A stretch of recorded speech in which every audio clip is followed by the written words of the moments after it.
Heroes, it is my favorite time of the day, 1:01 p.m. Central Time, which means it is day one. Good to see you, Heidi. Good to see you, Alex, Amy, Vinny, John, Karen, Doris, Jared, Michael, Bradley. I say it every time, but I so love seeing the same faces and also obviously new faces at times. Roger, great to see you. Kimberly, we have a special guest today. Cal Newport is joining us. Cal, thank you for joining us. Brian, it's always my pleasure to get an excuse to talk with you. And we have an I audience know. this time, so it makes it even all the more special. I am excited. It has been officially too long, so I look forward to catching up one-on-one. But I'm thrilled to have you here today. And as we discussed before, and as our community knows, we're almost a month in, approaching a month into these daily sessions. Every week we meet with one of my favorite heroic masters, a guide and a teacher that's inspired me. And I've done it deliberately in order of those individuals who have most affected my life. So we started with Phil Stutz, my beloved coach, spiritual father. Then we went to John Mackey, founder of CEO, who inspired me business-wise, wrote the book on conscious capitalism, obviously. Then we talked to William Damon last week, Stanford professor, the world's leading scholar on purpose, moral development. And you are our fourth, and I have goosebumps I say that, fourth guest. And that's by design. You have so deeply inspired me with your work and how you show up. And as I was joking with you before, I've got Stutz at 75. We got Mackey at about 70 years old. We got William Damon at 75. You're clocking in at a young 40, but sir, you are wise beyond your years. And I'm so grateful to, be friends with you, to be inspired by you, and to have you here today. So you're a good one, dude. Yep. Well, Brian, let me just say though, when you get down to your like 200th or 300th session like this, you should probably stop telling the guests that you're seeing people in order of how significant they've been. At some point, you'll have to hide that piece. I'm telling you, see, this is the kind of thing I get from Cal. That's a very helpful point of feedback. You kid and I kid, but seriously, dude, it's been so good. We started with So Good, They Can't Ignore You. I read that book and it was just awesome. We connected. At the end of it, I said, hey, where should people go so they can connect with you? And you said, well, they can't, right? And actually, that's the subject of my next book. I've never been on a social platform, Deep Work. And then read Deep Work, and it was just, obviously profound. We started to spend some more time together. Then you wrote Digital Minimalism, taught the class Digital Minimalism 101 with us. And it's been really, really inspiring for me to see your consistency, your brilliance, and to be able to translate that into our work. Usually I do that celebration after I do the little guided meditation, so you got it before. But community, let's do our thing, and we'll take a quick breath. Imagine guides who have inspired us as we flip the switch, invite the best, most heroic version of ourselves to join us. Breathing in through our nose, down into our bellies, back out through our nose. Exhale slightly longer than the inhale.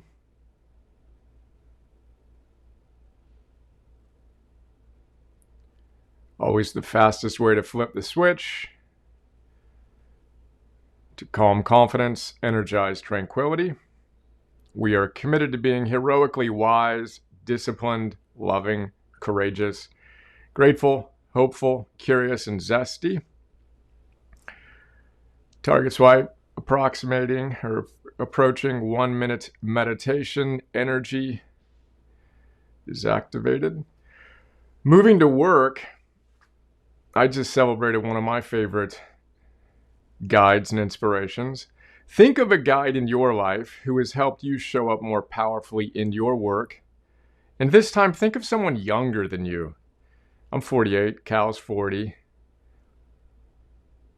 We often think of guides as those who are older than us, but think of a guide who is younger than you, who has inspired you. Bring them to mind. Think of the one thing that has most profoundly affected your life, that they have taught you.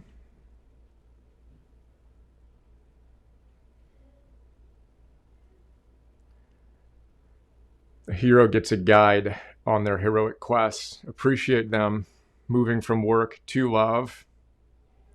Beam them some gratitude, bonus points, send them a text or an email. Energy, work, and love, our big three Cal, I tend to do the appreciation of our guide after I do that, but I already did yours. So we're set. Soul Force is activated at 101. Let's get to work. Um, so much we can talk about, but we're going to start at the very top. Who are your heroes? I got some of mine behind me. Who are your heroes? And then we'll ask you who your guides are. Then we're going to ask you about your masterpiece days, your big three, life-changing distinctions, etc. But when you think of who your heroes are, who comes to mind?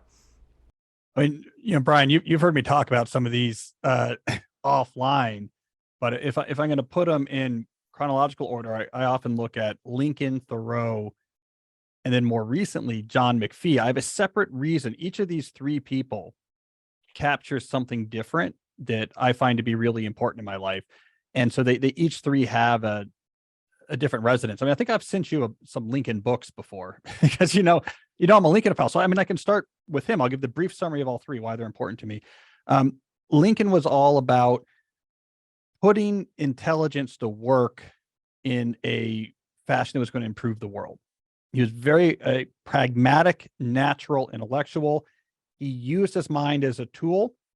I have this mind. I'm growing up in the middle of nowhere in Illinois. I have this tool. I can develop it with discipline and apply it to try to push forward change in the world. And the way he did it, so he deployed his intellect, but he also was incredibly pragmatic, and he would read the world as it was. He would meet people where they were. He would understand human nature and say, not what's perfect, instead of railing about the frustration of the perfection you can't afford. How can we move this 1 inch better this week? And next year, how can we make things 3 feet better? And so I think there's a real pragmatic and intentional deployment of intelligence. Thoreau is, I think, the original American culture shifting idea writer. So to me, he really encapsulates that idea of using the ability to think the right, to try to understand and explain things in the culture and propose better ways forward, new ways to see life. He was exploring big ideas out loud in a way that I think is very American and really influential to me. And then finally, McPhee just captures for me craft purified. He has a craft he wanted to master, which was nonfiction writing, built essentially a simple life around that craft. Whole life in Princeton, where he attended and his dad worked, lived in Princeton, had a creative writing teaching position at Princeton to sort of smooth out the ups and downs of freelance writing, have some health insurance, and just wrote. And to this day, that's what he does. So there's a purity and deliberateness in John McPhee. Never thought I'm going to build an empire. Never thought, I want to be Grisham. I want my second house in Palm Springs, Miami. He has his turret office on an old building in Princeton, and he wants to write and keep pushing that skill. So for 3 different reasons, those 3 have been heroes for me. That is awesome. And it's interesting too, because we have, and I did this for William Damon. Let me see if I can do it again. We share, you did send me the, let me see if I can exceed my skills here, tech-wise. So I'm showing, is that showing? So I thought you were going to say, or when I think of that kind of American thinker, I think of Emerson. And in our office wars, we do to remind ourselves that it was Thoreau's, property was on Emerson's property. But I got these 2 guys next to each other thinking of my American heroes and how they came to life, etc. Anyway, kind of funny on that. And then the thing that I forgot to share was the search for Newport. So if you have not searched the app for Newport, please do that. What you will find are 33 plus ones, 51 Philosopher's Notes in which I reference Cal, including the notes on his books, So Good They Can't Ignore You, Deep Work, How to Become a Straight A Student, Digital Minimalism, etc. And then Cal taught his own class, Digital Minimalism, with us. But I love that. Lincoln, Thoreau, and McPhee. That is fantastic. And you sent me Leadership in Turbulent Times by Doris Kearns Goodwin, which is an all-time favorite book. I think it's the note of mine that I've reread the most times. It sits on the top of a stack of notes I've come back to again and again and again.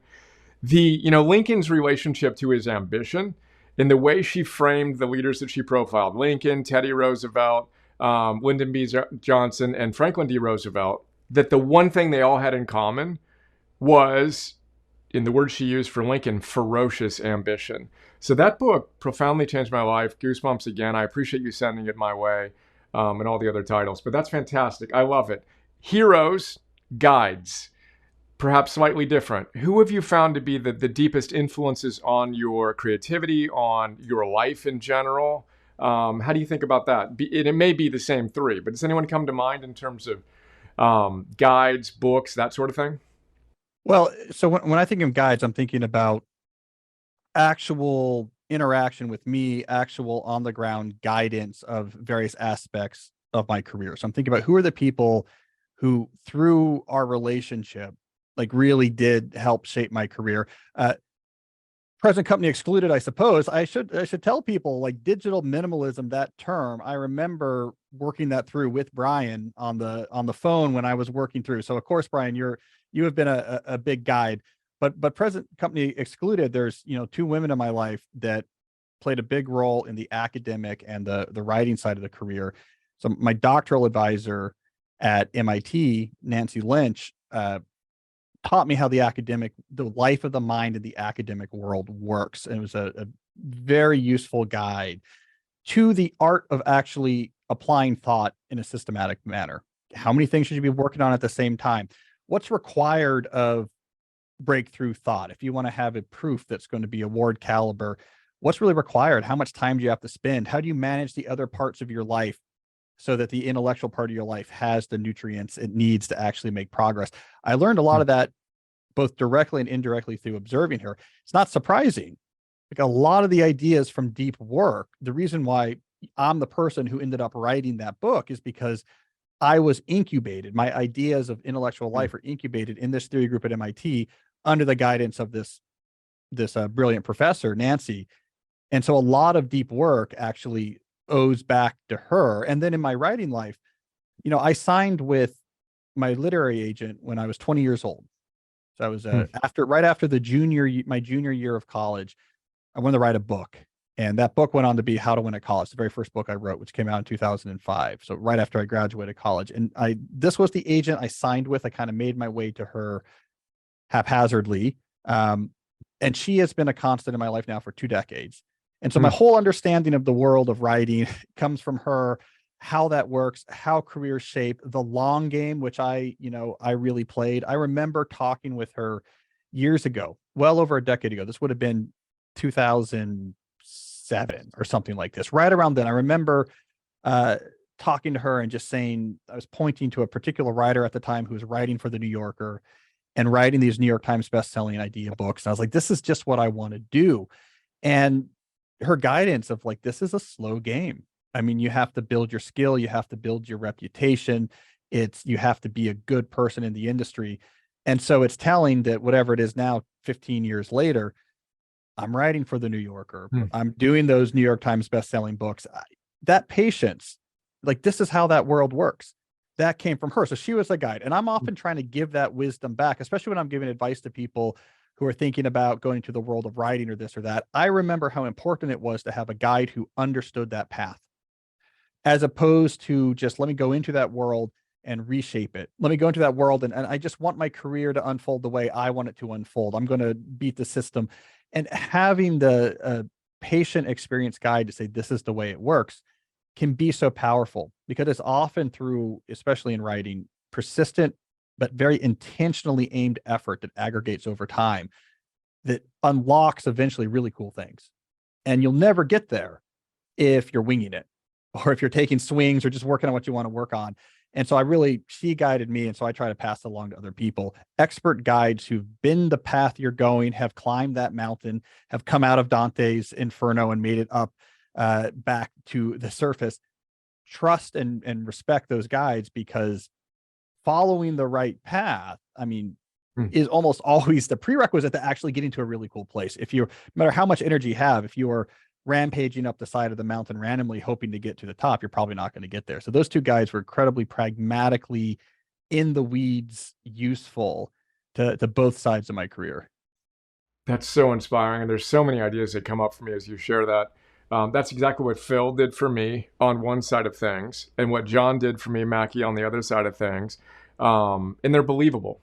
They've been there and done that, and you had something at that age that was worthy of that guidance from both people, which is also really important. As we strive to be worthy of a believable guide, we've got to do the work in order to have that opportunity and be ready for it and not feel entitled. And then one of the things I admire most about you is how hard you work on your craft. And I have goosebumps yet again. I remember conversations not too long ago as you were getting into the New Yorker and thinking about, I think, when you were thinking about the New Yorker, and gosh, you got a lot going on. But your literally incredible, I was going to say insane commitment to your craft and the enthusiasm with which and the humility with which you told me why you were so excited to do it and how you would get hammered by this editor who just had such huge standards and how you had to be willing to suck in order to get where you wanted to get and how deliberate you were in showing up to be so good they can't ignore you. And again, stepping it up and having the humility 20 years into the quest, having achieved the success that you've already achieved, it's like you just began. And again, that's something that I admire in you, not just how prolific you are and the work and how it's actually impacted me personally, but who you are and how you show up. And this isn't theory for you. You've moved from theory to practice to mastery, and you know that today's the day to actually show up as a master or not.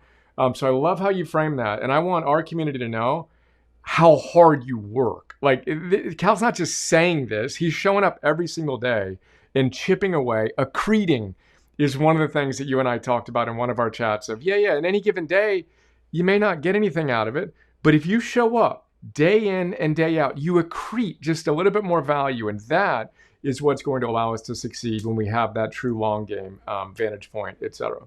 Yeah. Well, and I gotta say, I absolutely true. Everything is very hard, but if you learn to love the hard, then really cool stuff happens. I mean, and that's how I've tried to orient my writing career is the process, the craft. Like I don't like, and maybe I taught myself this, or this is the way I am and I've worked backwards from it.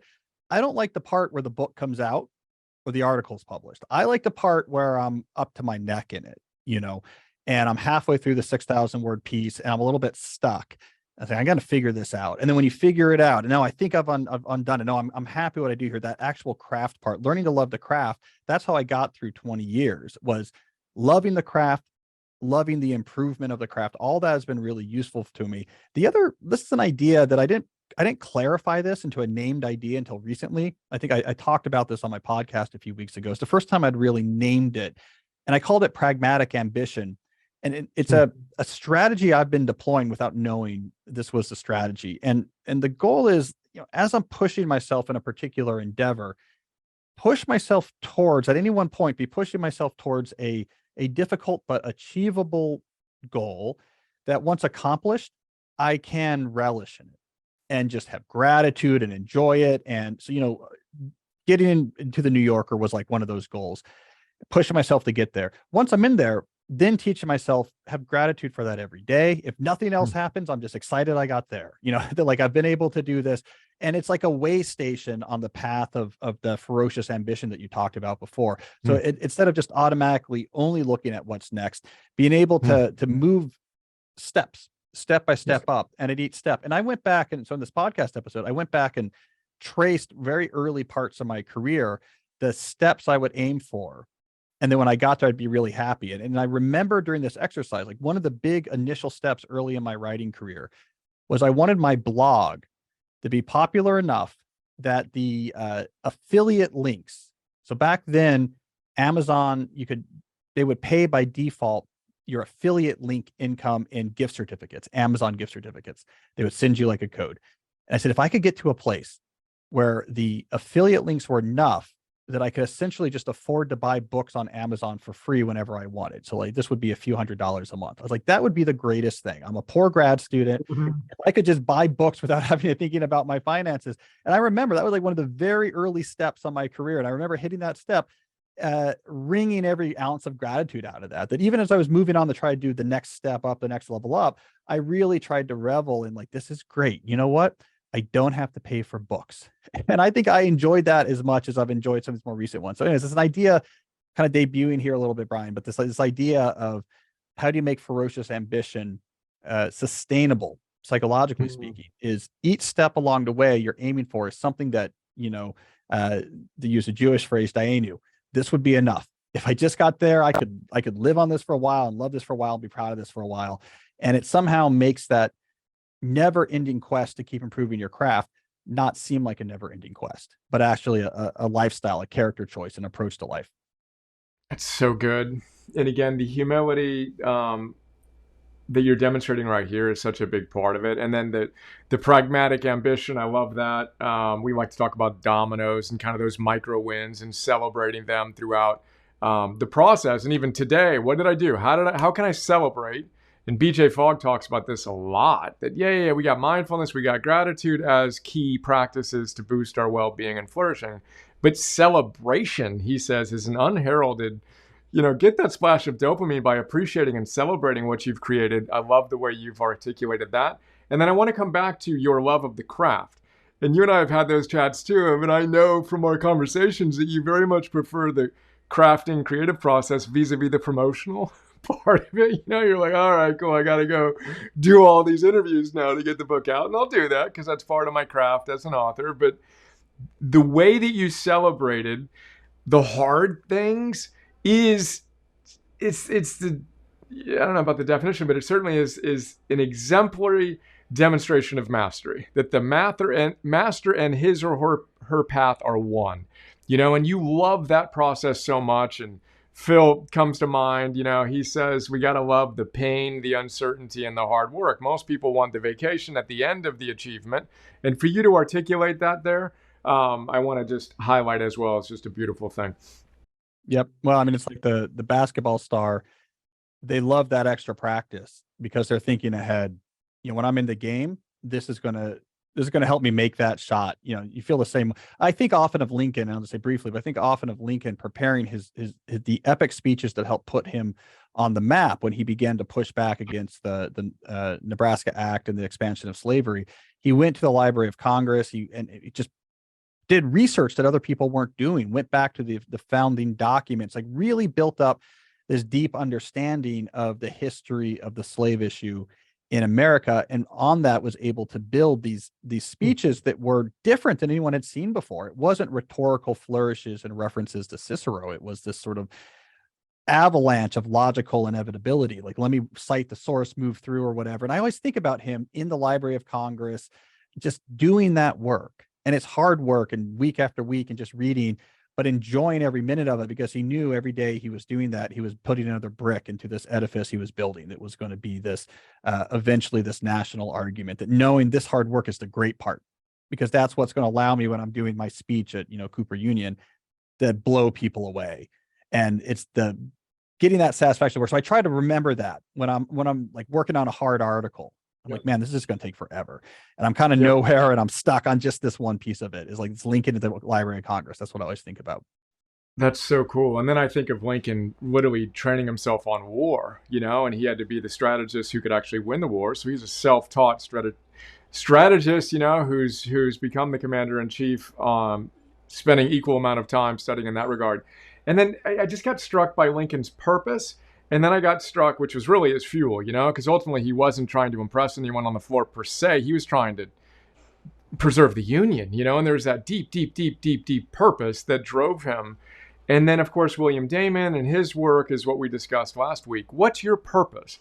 How would you frame that? Because I think that when we unpack all of this, and I know this from our chats, but how would you frame your purpose that drives you at just kind of that fundamental core being?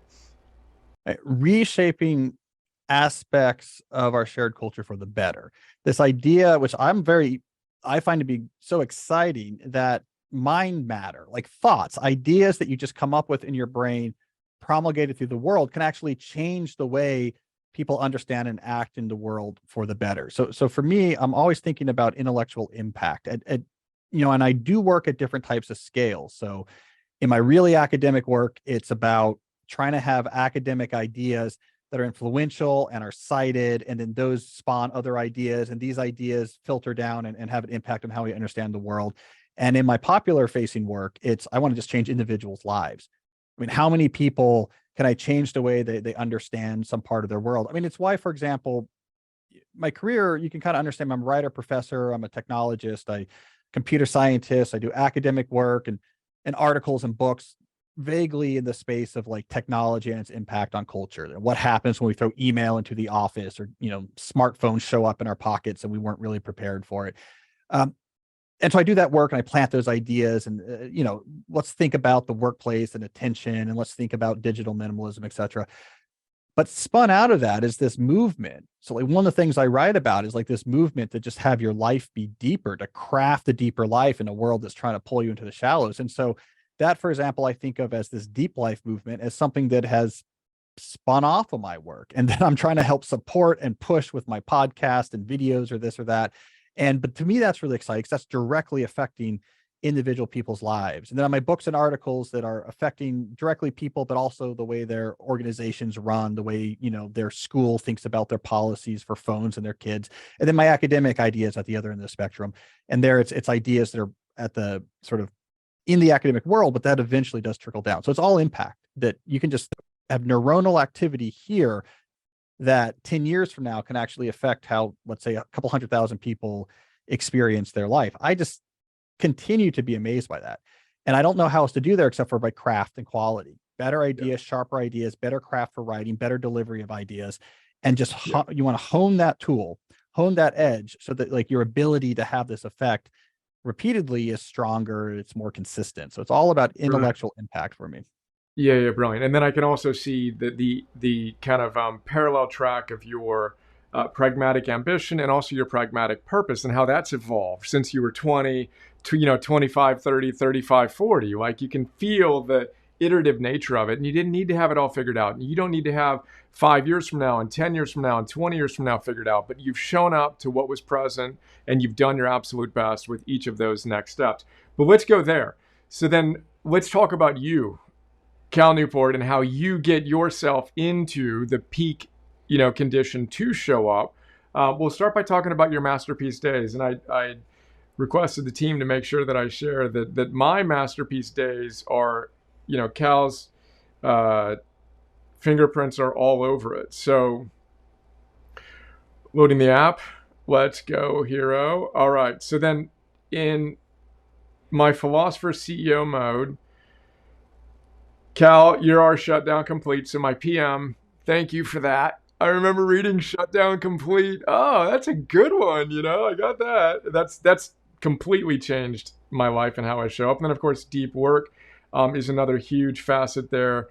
And I can go off. But tell us how do you think of your days? And how do you architect your days? AM, PM, how do you frame it? Well, so there's different types of days, obviously, because as a professor, the real distinction is this a teaching day during an active semester, or is this, by contrast, a summer day or a day when I'm not teaching? So teaching days I treat very differently from non-teaching days. The days I love are the non-teaching days because these are the days I can really go deep. And for me, an ideal one of these days a masterpiece day would be a weekday. I'm up. I walk my older two boys to the bus stop. It's about half-mile away. So it's a great, let's just get started. Let's walk there, talk to my boys, drop them off. Now I have this nice half-mile walk home. So you're starting to load up. What am I going to be thinking about? What am I going to be working about? You're working your brain up. This is your jumping jacks, your cognitive jumping jacks before you actually start the heavy lifting. Then I would work on a masterpiece day right in the deep work. Writing or maybe thinking and research. So if I'm writing, I'm doing it at my desk. This is part of my escalation of Brian and I's office wars. So you haven't actually seen the latest escalation, Brian, but we renovated the study in our house to be a library with all built-in bookcases, and I had a custom built library desk from a company in Maine that just builds desks for college libraries. I see how it is. I got you. That's what I say. I mean, it's cute what you have there in Austin, but I'm talking about a serious right desk. So it's either I want 3 to 4 hours then of deep work. So I'm either writing at that desk, and there's no computers in that room. If I'm going to write, I can bring in a laptop. There's no permanent screens in that room. Or if I'm thinking, I want to be on foot. So I would be doing that thinking on foot. But writing would be great. So I'm there, I'm writing. Then we're going to have lunch and check in on things. And then on a perfect day, I would then go outside, and this would be more speculative thinking, the prep work to the big ideas that I'm going to write about next. I love to do that. I would like to be on foot, preferably somewhere forested if I can get to it. And now I'm thinking, but it's more relaxed than in the morning deep work session where it's craft. Now Hmm. it's let's get the mechanisms rolling. Let's have insights or whatever. Um, I would then, after this point, I would usually exercise right before I'd go to pick my kids up from the bus stop. And now we're transitioned into family time. And so to me, that's the ideal day. Yep. And that's like Yep. my day almost every day during the summer.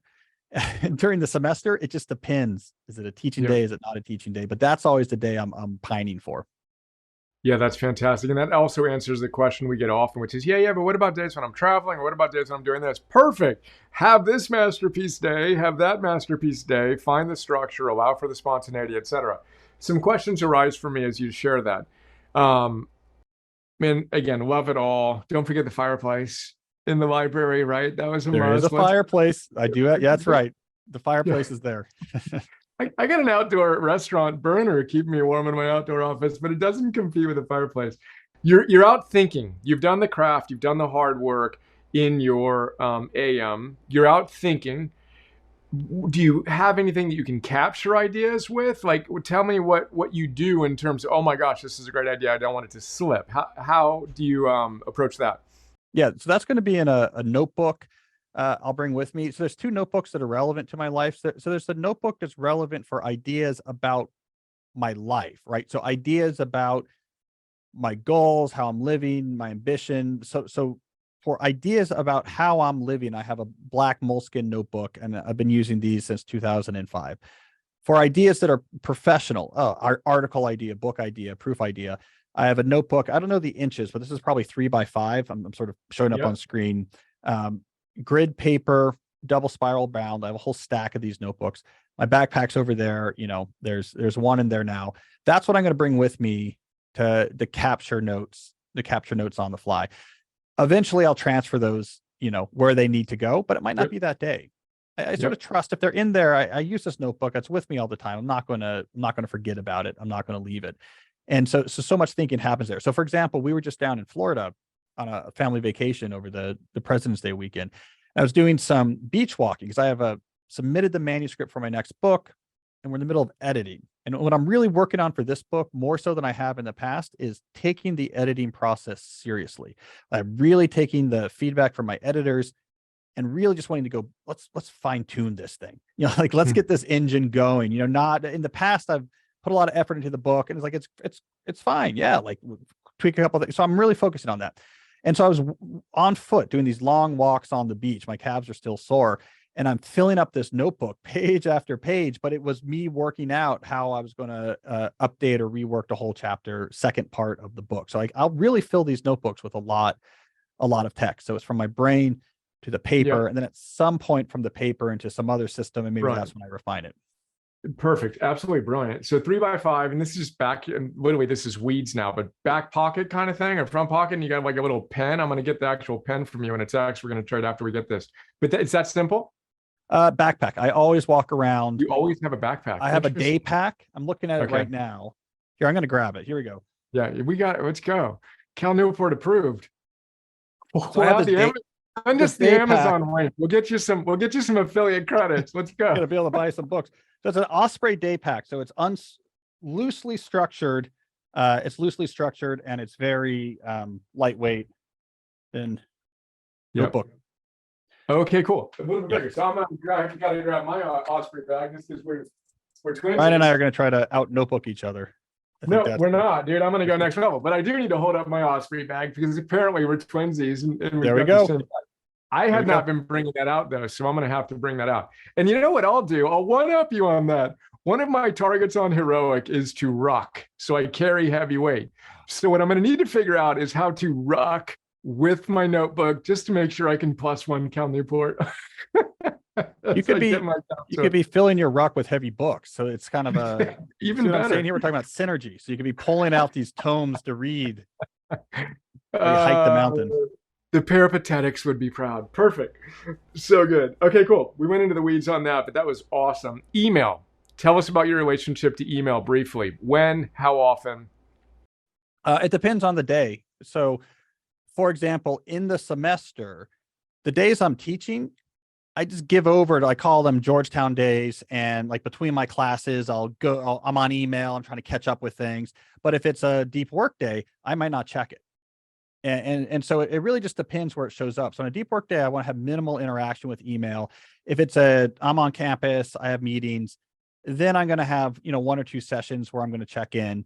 I fall behind because I schedule time to do email on those days. And it's not enough time to keep up with what we get in the modern world with email. And I fall behind. So typically once a week, I have to put aside, on Monday, a big chunk of time to kind of catch up on the stuff where people are yelling at me. So email has a very small footprint on most of my days, Yep. which means I'm terrible at email, but it Yeah. allows me to be better at everything else.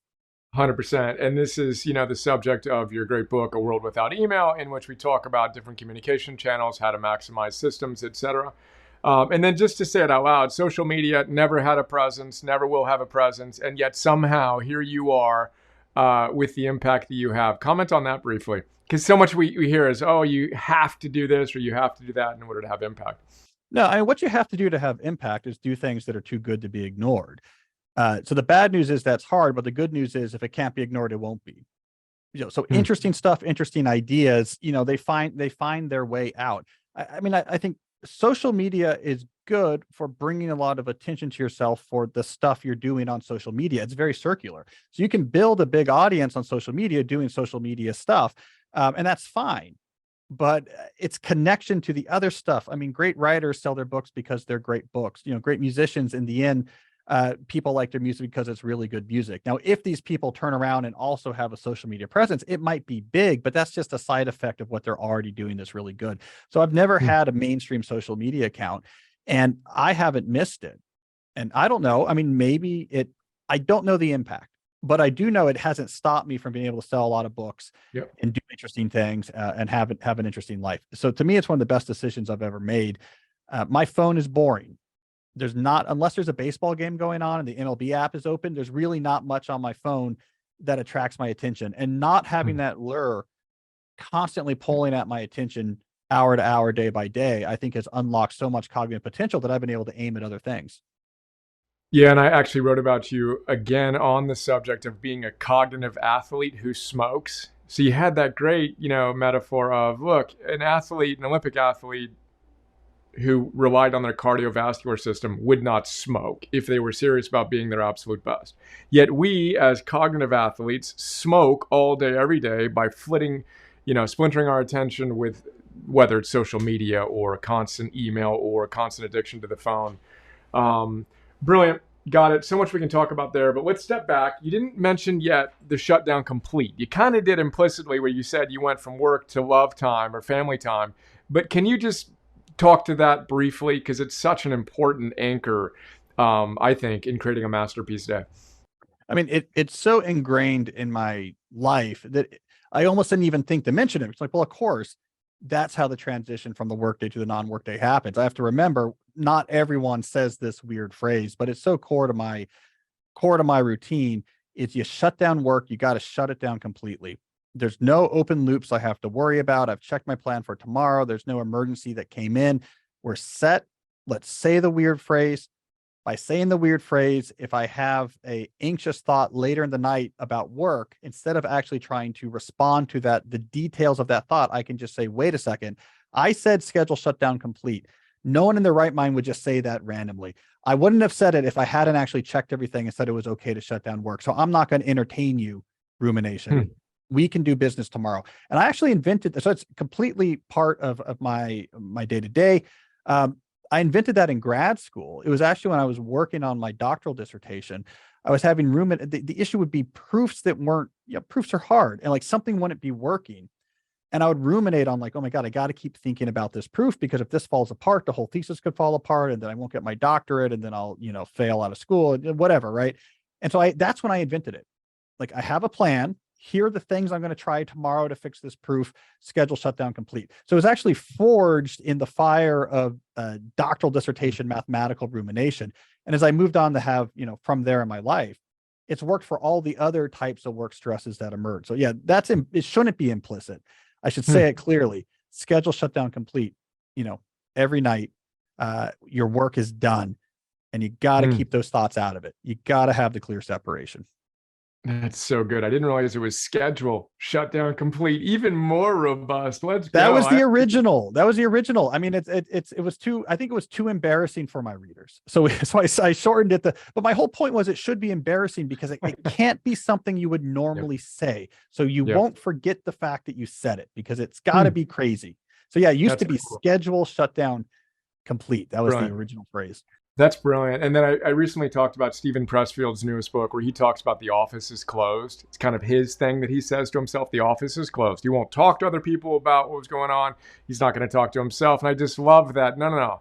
We had that discussion. We made the decision. Let's go. And the repetition of that, you accrete, the neuroplasticity of clarity by repeating it again and again and again and again. You don't do it once in a while. You're doing it day in and day out such that that becomes the habitual norm. Love it. Moving on, knowing we have a hard stop, so you can go to the afternoon pickup of the boys coming up in 18 minutes here. The big three. So as you know, not a huge fan of Freud, but I do like his insights that a good life comes down to work and love. You and I have talked a lot about the fact that, yeah, but if your energy isn't where it needs to be, good luck showing up powerfully in your work and your love. So that's our big three that we've architected the entire app against, et cetera, et cetera. Energy, work, and love. What are the top things, perhaps the number one thing that you've distinctions you've made theoretically that you have applied in practice that have led to a level of mastery that has changed your life that you think would benefit our community? Let's start with energy. With energy, two things I'll mention that have been effective for me. One is my food. I call it food automation. But at some point I realized breakfast, lunch, all the food until you get to dinner. I want to expend zero thought on that. Just have a system for what that is just healthy fuel maximization. I don't want to waste 1 ounce of thinking about like, oh, what should I go do for lunch or breakfast? I want to just have that be automated and have whatever I'm automating there be, jet fuel for my brain, clean, healthy. And then let dinner be the thing where you can enjoy food in the sense of you can cook something, about the ingredients. It should be good. It should be healthy, but it's where you can actually get enjoyment out of food. Right. So that was very helpful to me. Being like lunch and breakfast are not about, oh, I enjoy this food or I'm looking forward to this. It's fuel. You're an athlete. You're at training camp. Concentrate like, oh, this is great flavors. And I love this, this chicken we got from the local, whatever. Let that be dinner. And then give dinner attention and, and make that be healthy and fresh. That was very useful to me. So to the point where when I'm on campus, I know exactly this is the thing I eat. I go to this buffet right next to my office where you can like fill your plate 50% with vegetables and there'll be some sort of like chicken you can put in there. And then I put olives. Like I know exactly what it is, right? Like, and I don't even want to think about it. It's gonna be the same thing, even down to like what water bottle. I get this water bottle, then I refill it and bring it to class, right? Have that automated. The other thing that's been useful for energy is this has been a little bit more recently. Every single day, non-trivial muscle activation. And Brian, the way I used to do it was like pretty concentrated with just a pull-up bar and push-ups. At some point during the pandemic, my wife and I realized that you could get gym equipment very cheaply because the gyms were shut down. And so we sort of tricked out our whole garage with a bunch of dumbbells. And I wanted a 20 to 30 minute program every day. I feel bad if I miss it. Lifting heavy things. I'm not so young anymore. I need to be lifting heavy things. And so that's been big for energy. Work is all about deep work, right? The deep work is the stuff that matters. The other stuff keeps the lights on. Keep the lights on, but be very efficient about that. Be very indulgent in terms of the deep work. Like knowing what is in the end, what is actually bringing the proverbial, moviegoers to the theaters is the stuff that's produced in deep work. So for me, prioritizing deep work hours at the most cognitively effective times of the day, which for me tends to be the morning, keeping the shallow stuff controlled in terms of quantity. And then once you let something in, be very organized about it to minimize its footprint. So to me, that's my key work idea. And then with love, it's quality time with people you care about, completely undistracted. How can we do that? I have 3 kids, I have a wife. How do we do as much of that as possible? That's what you're looking for. That's why you want the clear shutdown from work. Work when you work, focus, melt your brain, be done, and let that be the full attention. And, one of the ways I've really worked on that recently is to have projects I'm working on, with the kids. So here at my offices, my deep work offices, we've been building out a maker lab. And just Thursday, so today, Thursday, after I get the kids, we come back here and we're doing microelectronics, we're doing 3D printing, I have a VR rig in here. We have these, projects we're working on. It's one-on-one time, full attention. I think there's probably nothing more important, especially for elementary school age kids. So those are kind of my big heuristics that probably the last year or so I've been deploying in each of those areas. That is awesome. Beautiful. How many pull-ups these days? I was doing my pull-ups this morning. I'm like, where's Cal at these days? Oh, so this is the thing. I've shifted from just doing my 25 pull-ups every day. So yeah, Brian and I used to have this pull-up challenge. I forgot I had some count. It was like a certain number of 100. I wanted to do like 1,000 a month or something like that. I've shifted now, Brian. So now what I'm doing is either a 20 or 30-minute guided weight workout. And I alternate through. I mean, can't you notice how buff I am? But I alternate through, I alternate, different parts of the body. You're looking pretty jacked there, aren't you? Look at you. I was being facetious, but I'll take it. But so it's more intense. The pull-ups, I would just go in and do it. It was 5 minutes. And now I realize take 30 minutes. And I have to work really hard to find time for that. Like, it's not just casual, do I have time? But it's actually like enough time that I think the fact that it takes more than just a couple minutes is important to me now. So it's more dumbbells and squatting and, whatever. Yeah, that's brilliant. I mean, one of my targets, energy-wise, is 30 minutes of movement. I can break it into 2 15-minute segments, but show up, and we can find that time. You got to work for it on certain days, but we can find it. Dude, so good. I want to take advantage of the last few minutes we have here. If anyone has a question you want to ask Cal, hit your hand, raise your hand, and we've got a few more minutes left. Let's enjoy your company. Beth, you were the first to raise your hand. If you can frame your question up nice and concisely, that'd be fantastic. We'll see how many of these quick rapid fire questions we can get through. Awesome. Thank you so much, Cal. I'm a professor too. I'm at a heavier teaching institution than you are. So most of my days are like your Georgetown days. So I'm teaching, I'm prepping, I'm meeting with students, I'm running meetings, I'm department chair too. So I've got that kind of stuff. My time for traditional deep work is super limited. So my question is, number one, I'm thinking of what else in my regular job is my deep work. I consider my teaching my deep work. I consider my sitting, mentoring students, mentoring other colleagues, deep work. I consider coming up with ideas for cool ways to do activities at a faculty meeting, deep work. So my question is, in your world, would those kinds of things count as deep work? Oh, sure. I mean, absolutely. I mean, first of all, let me just say a lot of empathy for those who aren't academics. Department chair, this is a very hard job. and you don't need to hear it from me, but I want to be the first to give you all of the permission in the world. You're department chair at a heavy teaching load university. You should not be expecting yourself to be doing 3 hours of book writing every day or something like this. Department chair takes over all of that. But as you're talking about, that's very difficult, meaningful work. So I think teaching, very difficult. Prepping for teaching, very difficult.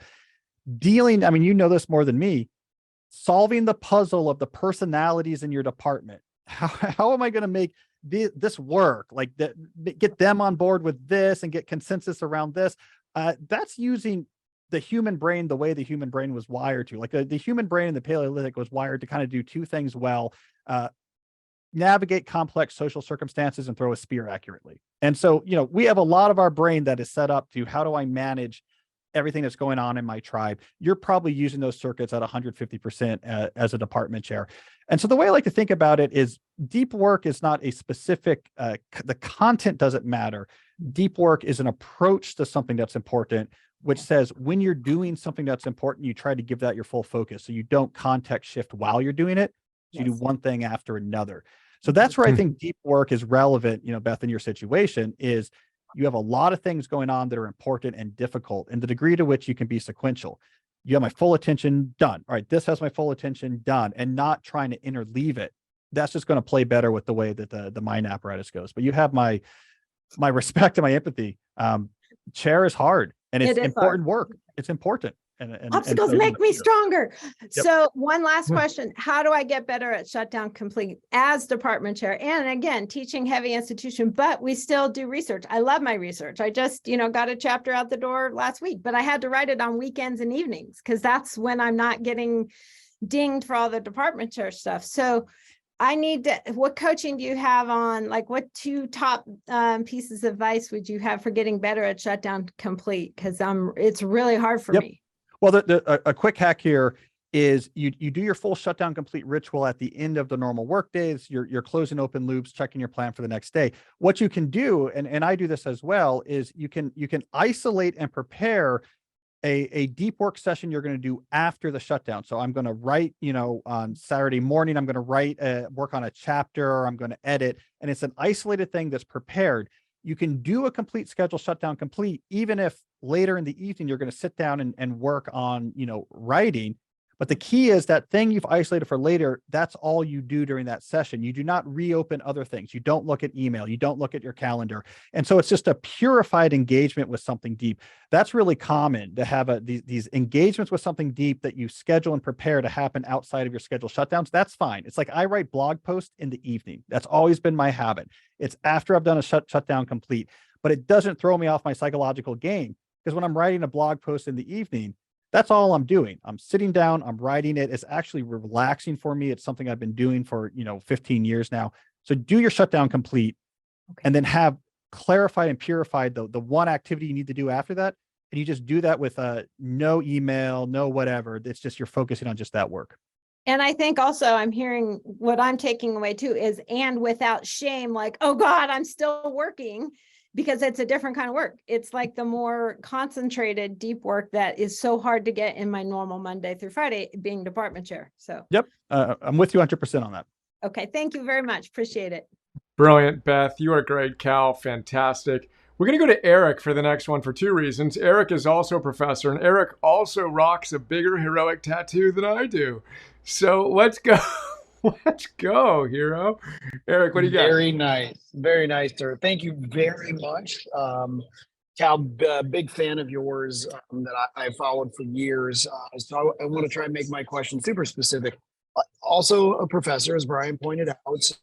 I have also shifted. Now I'm a part-time professor instead of being a full-time professor. But I've moved into the new world of online remote work. Previously, when I was only a professor, I had more control over my schedule, and my job didn't revolve around being tethered to staring at Zoom and or Microsoft Teams all day. So maybe some strategies to help for those of us whose job is now dependent on using these tools. How best can I work as I now shift into a different mindset in my career?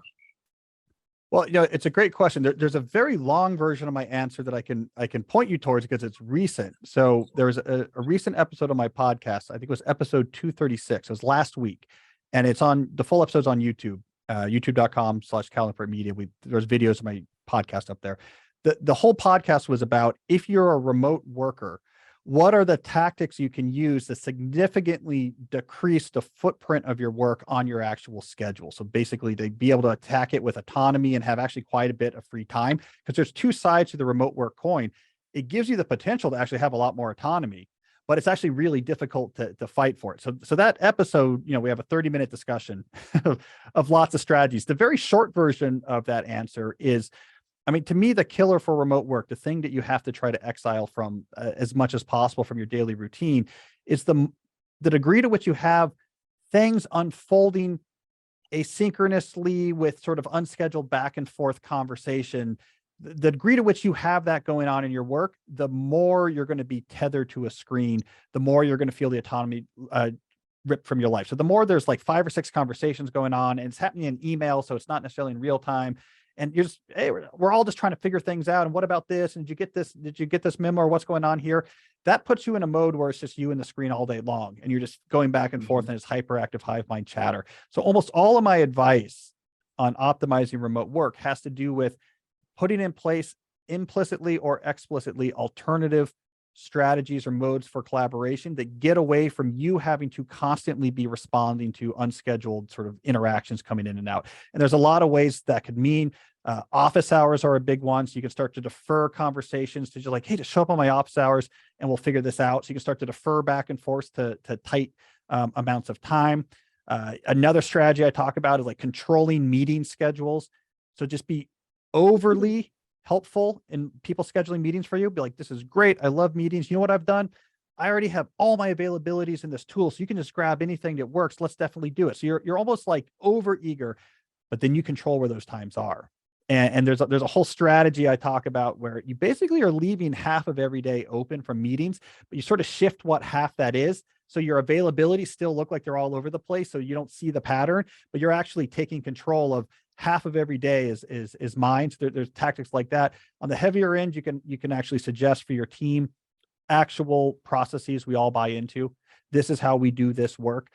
In my book, A World Without Email, I actually profile a lot of the processes that Brian's company put in place for this type of work. They're really good at it. So this is the whole thing with remote work. It can open up huge opportunities, but it's a subtle art to actually gain those opportunities. You have to re-engineer your work away from, at any moment, people might need me to respond to something. You got to get away from that. And if you do, you can gain a lot more freedom back. And I appreciate that. I've been able to help hopefully develop, hard stops. People know at about 4:30, don't talk to me anymore because he's going to be either on a treadmill or picking up and throwing heavy things around a gym.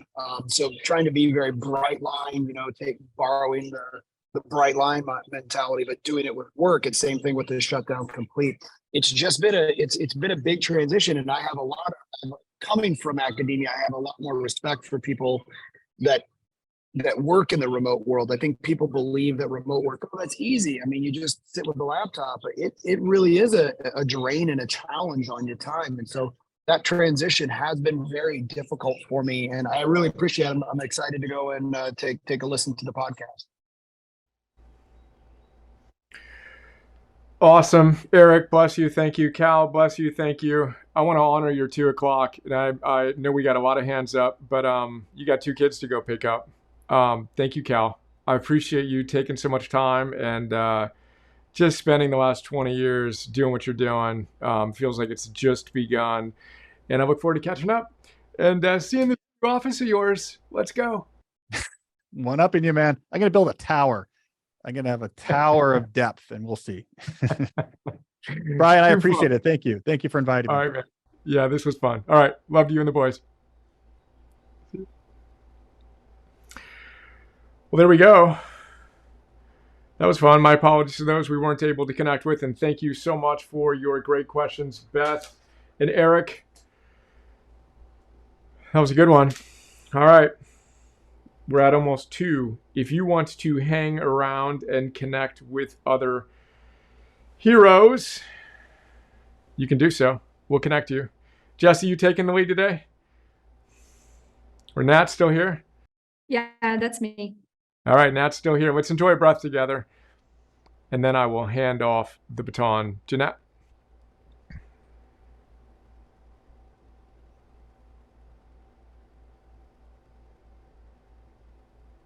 Moving from theory to practice to mastery together today. Time flies when you're having fun with friends. Bless you all. Have a great rest of the day and enjoy connecting with one another if you stay on. Thank you, Brian. So, as usual, I'll stop the recording.